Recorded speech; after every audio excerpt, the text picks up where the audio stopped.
میں آپ کی طرف میں دوبارہ آتی ہوں ریاض بھٹو صاحب، ہم نے ایک چیز اور اس میں دیکھی کہ بڑے منظم طریقے سے یہ تحریک چلائی گئی جو پانی کے مسئلے کو لے کر کے تھی، اس میں وکلاء پھر شامل ہوتے گئے اور تمام اضلاع کے وکلاء جو تھے انہوں نے اس چیز میں نہ صرف شمولیت کی، اظہار یکجہتی بھی کی. تو آپ کو لگتا ہے کہ یہ جو پریشرائز ہوئے ہیں اس میں اس تحریک کا بھی جو ہے کچھ عمل دخل تھا؟ جی بالکل، بہت شکریہ. سب سے پہلے کہ آپ روز ٹی وی کو میں کریڈٹ دیتا ہوں کہ اس نیشنل ایشو پہ اور سندھ کے جو عوام کے عام آدمی کے ایشو کو یہ تقریباً تیسرا یا چوتھا پروگرام آپ کر رہے ہیں.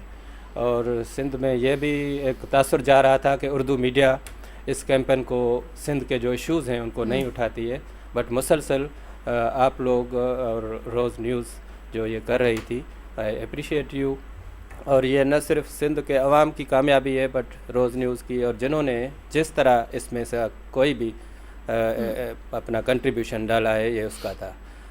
دوسرے رہی بات یہ ایجیٹیشن کی، یہ پولیٹیکل پارٹیز جو ہے، ایون ہماری کچھ جو سندھ میں پولیٹیکل پارٹیز ہیں، انہوں نے جیسے آپ نے کہا کہ ڈپلومیٹیکلی اسٹیٹمنٹ کی حد تک، قرارداد کی حد تک، تو کوئی اس پہ مطلب جو نہروں کا ایشو اٹھا تھا عام آدمی نے اٹھایا. یہ تحریک جو ہے سندھ کے وکلاء نے اٹھائی، سندھ کے وکلاء نے اٹھائی. کراچی بار کونسل کے جو صدر ہیں، جنرل سیکریٹری، تمام وہاں سے شروع ہوئی. اور سب سے بڑی بات یہ ایک سندھ میں پیدا ہونے والے اردو اسپیکنگ عامر نواز وڑائچ نے یہ تحریک اٹھائی.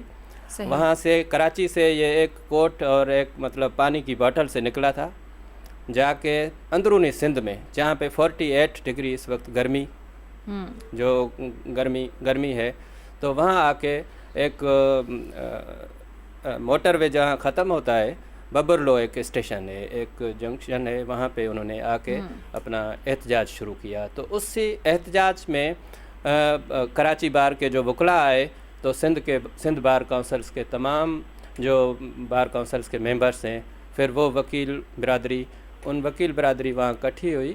اور اس کے ساتھ ساتھ زندگی کے ہر شعبے سے تعلق رکھنے والے عام آدمی، عام سندھیوں نے، سندھ میں تعلق جو بسنے والے ہیں، ان لوگوں نے یہ تحریک شروع کی. اور وہ تحریک ایسے ہی آ کے بنی. آپ نے دیکھا کہ federal government, even Sindh government نے آ کے ان کی جو ڈیمانڈ تھی وہ آ کے پوری کی.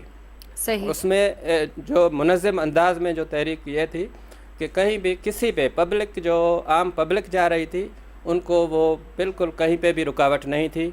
اور ایون جو ہائی وے پہ جو بڑی گاڑیاں ہیں، ان کو جو وہاں پہ تحریک میں شامل لوگ بیٹھے تھے، ان کو بھی کھانا دیا گیا، جو سندھ میں ہاسپٹیلٹی، مہمان نوازی مشہور ہے، وہ بھی دیا گیا. اور اسی تحریک میں بڑی بات یہ ہے کہ جب سے وہاں ببرلو اسٹیشن پہ، ببرلو میں جب وہ تحریک کے لوگ سارے بیٹھے تھے، اس میں ایون مطلب وکلاء آئے، اداکار آئے، ہر شعبے سے تعلق رکھنے والے لوگ آئے.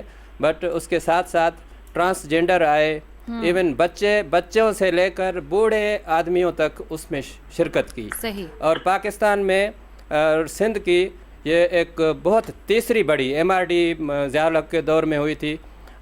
اس کے بعد کالا باغ ڈیم کے حوالے سے محترمہ بے نظیر بھٹو نے جو تحریک چلائی تھی، اس کے بعد یہ تیسری ایک بڑی منظم اور مضبوط اور کامیاب